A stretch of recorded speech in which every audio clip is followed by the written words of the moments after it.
5 things that you probably know obesity can cause, and 5 things that I bet you didn't. Stay till the end and see how many of these things you know. Hi, I'm Dr. Z. I'm a primary care doctor who's studying for my lifestyle medicine certification. Visceral fat and the abdominal fat cause is like insulin resistance.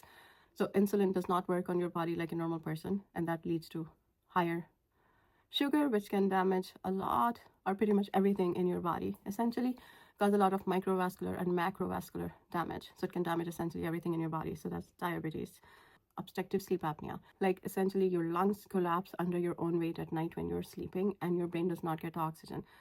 With that, you can have, it is an increased risk factor for early dementia, cognitive decline, having accidents the next day, having poor emotional regulation, among many other things. And also it puts an extreme pressure on your heart, can lead to heart failure, fluid retention, and so many other things. Another thing that you probably know happens from obesity is MASH, which is metabolic dysfunction associated steatohepatitis, which is, I would just call it fatty liver from metabolic dysfunction that happens from obesity.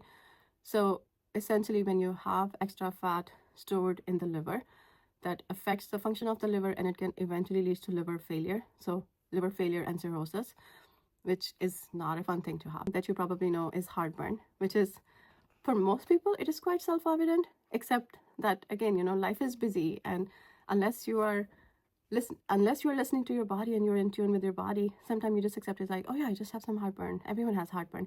No, obesity increases your risk quite significantly. It can damage your teeth, it can damage your throat, can also affect your swallowing and your vocal cords and give you some chronic cough.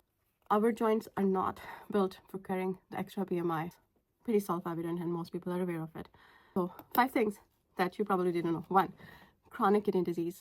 So think of it like obesity is an independent risk factor for chronic kidney disease, regardless of having high blood pressure and or diabetes.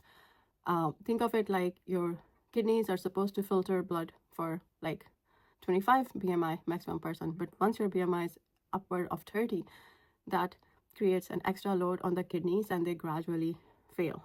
And anxiety. So I'm not saying it causes it, and I guess we would never know for research what came first. Like, it's a chicken and egg situation. We will never know what came first, whether depression and anxiety caused you to gain weight or whether weight gain caused you to have depression and anxiety, but they're associated. They happen together. Fertility issues or PCOS. So extra fat in the abdomen can cause estrogen production independent of your ovaries for women. And for having a normal ovulation or for getting pregnant, you need a certain concentration of estrogen and progesterone. When you have an unlimited supply of estrogen that is constant and it's not changing according to your cycle, it's not moving how it's supposed to move, it causes an ovulatory cycle. So you don't have the ovulation, then you start collecting all of those follicles, and those follicles eventually all make polycystic ovarian syndrome. Or the 4th one, chronic inflammation. So adipocytes, when they're loaded with too much fat, they get damaged and then they start releasing inflammatory cytokines. So that would be interleukin 1, interleukin 6, and TNF alpha. They cause a lot of damage in the body, and you live in the state of chronic inflammation, so you're not in your best health. So the last and the most serious one on my list is cancers. There are so many cancers that are associated with it. So breast cancer, endometrial cancer, because of the extra estrogen produced. Colorectal cancer, prostate cancer, kidney cancer, pancreatic cancer, and liver cancer are also associated with obesity. It's easy to live in denial. It's very easy to live in the status quo. I pretty much spent 10 years dealing with weight problems. Sometimes all you need is a little reminder. As a lifestyle medicine doctor, I'm not asking you to go on a restrictive diet. Only eat mindfully for nourishing your body, and put the best quality fresh produce you can get in your body. Frozen vegetables are also okay.